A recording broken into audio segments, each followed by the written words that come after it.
Imagine waking up and realizing a tech giant knows more about your sleep data than you do. From restless nights to your deepest REM cycles, companies are silently collecting incredibly intimate data from your wearables. But what are they doing with it? And are your dreams truly your own anymore? It happens in the dark, behind closed doors, inside bedrooms that were disconnected from the outside world. Now it is measured, quantified, uploaded, analyzed. Every night, millions of devices record heart rate variability, breathing rate, blood oxygen levels, movement, temperature shifts, and sometimes even snoring audio. Apple Watches, Fitbit trackers, Oura Rings, Samsung Galaxy Watches, Garmin devices, smart mattresses, smart pillows, even smartphone microphones placed on bedside tables. The global wearable technology market surpassed $150 billion in annual revenue in the mid-2020s. A large and growing share of that market is health monitoring. Sleep tracking has become one of the most heavily marketed features, but the real story is not about rest, it is about data. And more specifically, it is about how sleep data fits into a much larger system of digital health surveillance, platform economics, and predictive analytics.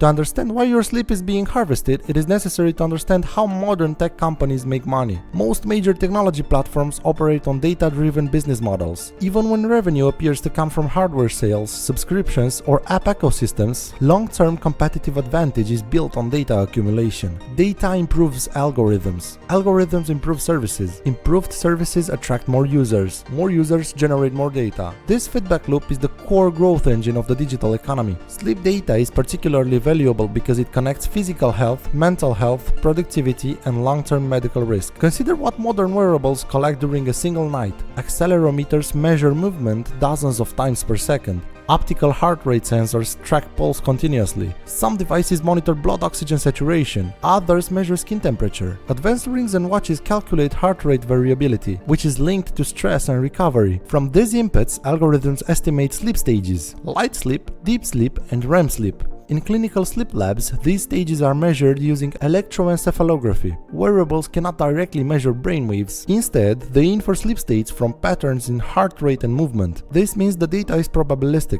It is modeled. And that modeling is where the value begins. Because sleep is not just a nightly activity, it is a leading indicator. Studies have linked poor sleep quality to increased risk of cardiovascular disease, obesity, diabetes, depression, and cognitive decline. Chronic sleep deprivation has measurable economic costs. In the United States alone, insufficient sleep has been estimated to cost hundreds of billions of dollars annually in lost productivity. For technology companies positioning themselves as health platforms, sleep is a gateway metric. It is collected passively, it is continuous, and it changes in response to stress, illness, alcohol, exercise, and work patterns. It is behavioral gold. Apple, for example, has invested heavily in positioning the Apple Watch as a health device. It has FDA-cleared features for irregular health rhythm detection. It integrates with HealthKit, aggregating medical records, fitness data, and sleep patterns in a single ecosystem. Google acquired Fitbit for over $2 billion.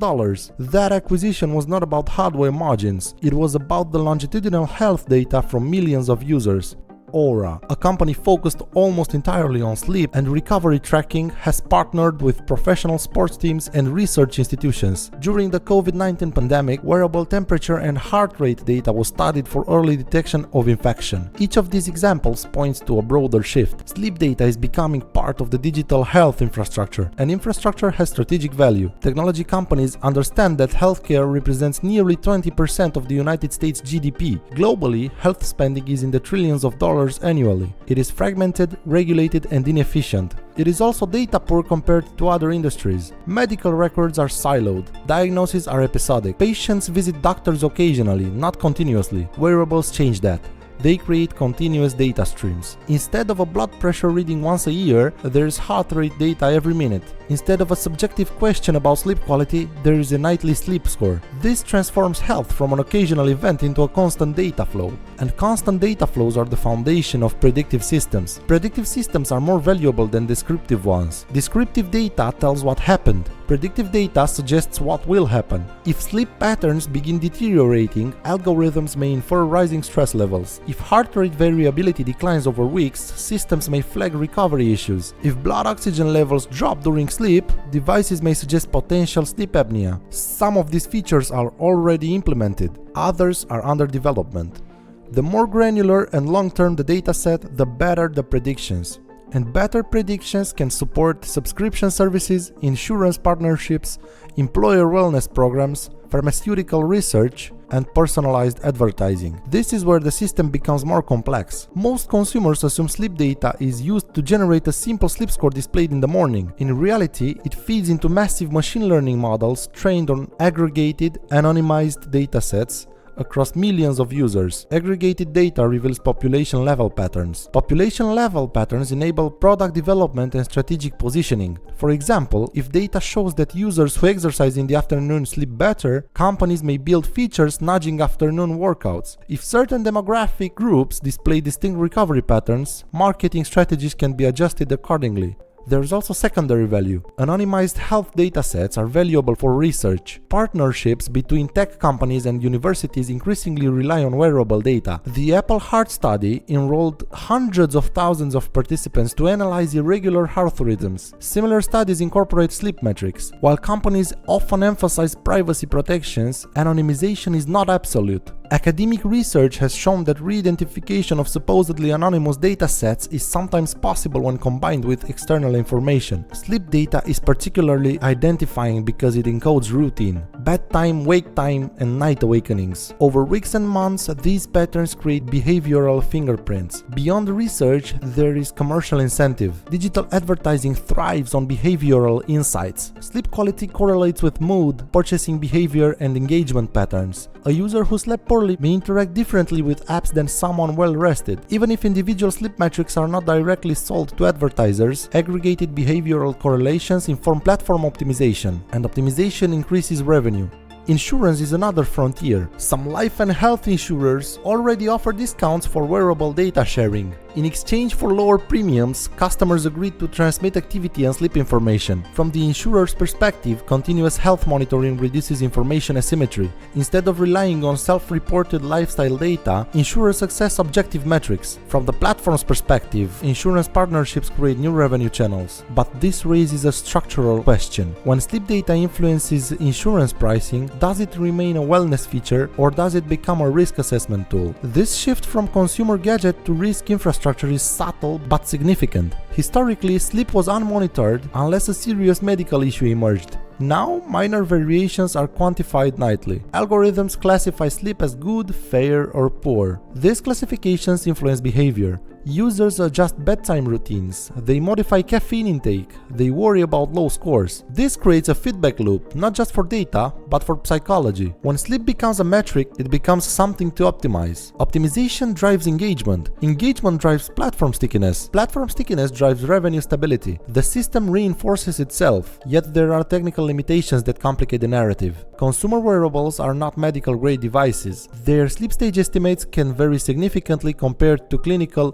polysomnography. Studies comparing devices show varying levels of accuracy, particularly in distinguishing light sleep from REM sleep. Despite this, sleep scores are presented with confidence. Why? Because the objective is not clinical diagnosis, it is behavioral engagement. If users believe their sleep can be improved, they are more likely to wear the device consistently. Consistent wear generates more data. More data refines algorithms. Accuracy improves incrementally over time, specifically as datasets scale. There is also a strategic defense motive. Technology companies compete for ecosystem dominance. Smartphones saturated the market. Growth now depends on services and peripherals. Wearables are extensions of the smartphone ecosystem. They lock users into proprietary software environments. Sleep tracking is a daily use case. Unlike step counting, which fluctuates, sleep happens every day. This makes it ideal for habit formation. A user who checks a sleep score every morning interacts with the device ecosystem daily. That daily interaction strengthens brand loyalty and increases switching costs. Switching costs are critical in competitive markets. If years of sleep data are stored within one platform, changing devices may mean losing historical trends. Data portability policies exist in theory, but in practice, ecosystem friction discourages migration. Over time, this builds data moats. A data moat is a competitive barrier created by exclusive access to large proprietary datasets. Sleep data contributes to these moats. There is also regulatory positioning. Governments worldwide are grappling with digital health regulation. Companies that already possess massive health datasets are better positioned to comply with influence, and shape emerging standards. In the European Union, the General Data Protection Regulation classifies health data as sensitive. In the United States, HIPAA governs medical information held by healthcare providers, but consumer wearable data does not always fall under the same framework unless integrated into clinical systems. Companies can innovate rapidly in consumer healthcare before stricter regulations apply. As sleep tracking becomes more medicalized, regulatory boundaries may tighten, but by then, incumbents will have accumulated years of data and technological advance. Another hidden layer is corporate wellness. Large employers increasingly use wellness programs to reduce healthcare costs and improve productivity. Wearables are often distributed to employees as part of these initiatives. In some cases, aggregated sleep data and activity data inform organizational health strategies. While employers typically do not access individual-level data without consent, the normalization of workplace health monitoring changes expectations around privacy. Sleep data becomes not just a personal metric but a productivity indicator. In high-performance industries, recovery metrics are already integrated into training decisions. Professional sports teams use wearable sleep data to manage athlete workloads. The same logic can scale to corporate environments. If poor sleep correlates with reduced performance, monitoring becomes economically rational. This is not hypothetical. Several companies have piloted programs linking wearable data to workplace incentives. The system expands. What begins as a personal wellness feature integrates into insurance, employment research, and platform competition. But there is a paradox.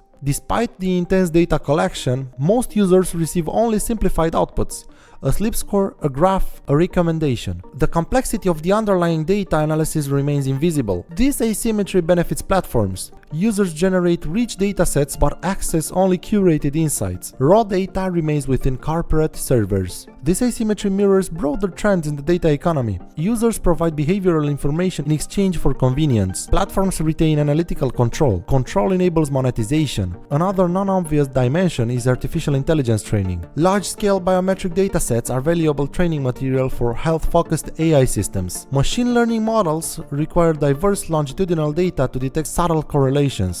The non-obvious reason behind sleep data collection is not primarily consumer wellness. It is the strategic construction of continuous biometric datasets that support predictive health modeling, ecosystem lock-in, insurance partnerships, AI training, and long-term competitive data moats. Most people misunderstand this system because they see only the surface feature, a sleep score. They do not see the aggregated longitudinal datasets powering machine learning systems and cross-industry integrations behind the scenes. Sleep tracking appears simple. A wearable device records nighttime metrics and delivers a score in the morning. But beneath that simplicity lies a complex system of incentives. Sleep data feeds predictive algorithms. Predictive algorithms enable new revenue streams. New revenue streams justify deeper integration into healthcare, insurance, employment, and artificial intelligence ecosystems. The expansion is logical from a corporate perspective. Health is economically massive. Sleep is universal. Continuous data is powerful. As technology advances, the monitoring of biological processes will likely expand beyond sleep into more comprehensive forms of biometric surveillance. The critical question is not whether innovation will continue. It is whether governance, transparency, and user control will evolve at the same pace as data extraction. Because in a world where even sleep generates value, privacy is no longer defined by what is done during the day. It is defined by what happens in the dark.